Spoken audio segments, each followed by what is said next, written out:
ఇప్పుడే జీ5 app download చేయండి. చూడండి మీ ఫేవరెట్ టీవీ షోస్ ఎప్పుడైనా ఎక్కడైనా. జాను ఏంటి ఇంకా రావటం లేదు? వస్తానని చెప్పి హ్యాండ్ ఇవ్వదు కదా.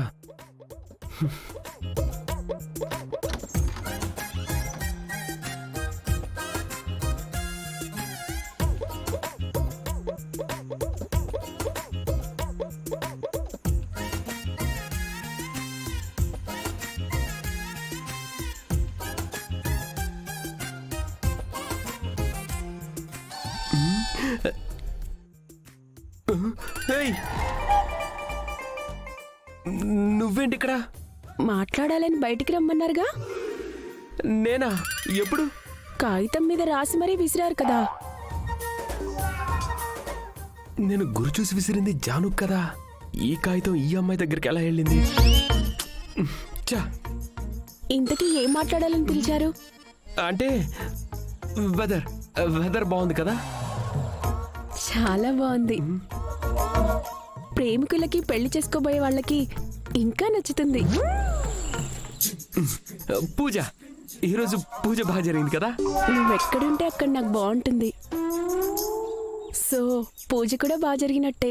అమ్మో, ఈ అమ్మాయి ఏంటి సూర్యుడు చుట్టూ భూమి తిరిగినట్టు ఏది చెప్పినా ఈ టాపిక్ దగ్గరే తిరుగుతోంది.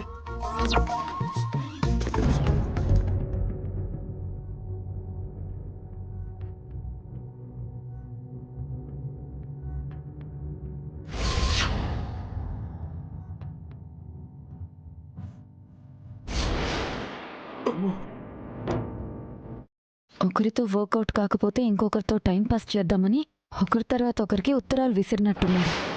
నా టైమింగ్ ఇలా తగలబడి చచ్చింది ఏంట్రా? పురులకి తగిలిన దెబ్బకి మందు రాస్తూ ఉంటే పిడుగొచ్చి పడినట్టయింది. ఏదో ఒకటి చెప్పి జాను కోపం తగ్గిద్దాం అనుకొని ఇప్పుడు కొంపలు మునిగే వరకు తెచ్చుకున్నట్టయింది. ఇప్పుడు జాను ఏమనుకుంటుందో ఏమో.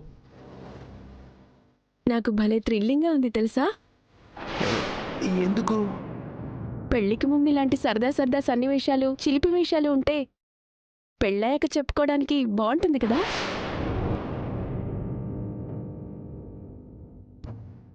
అసలు రమ్మనగానే వచ్చాను చూడు, నా చెప్పుతో నేనే కుట్టుకోవాలి. నమ్మొద్దు నమ్మొద్దు అనుకుంటూనే నేను నమ్ముతున్నాను.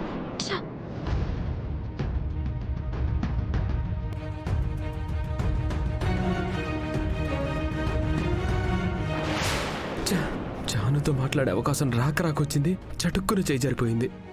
ఏంటి వివేక్, మాట్లాడాలని మౌనంగా ఉన్నావు? నువ్వు ఏదో ఒకటి మాట్లాడితేనే కదా నేను మనసు విప్పి మాట్లాడగలను. ఇప్పుడు నువ్వేమీ విప్పొద్దు గాని. ఆ?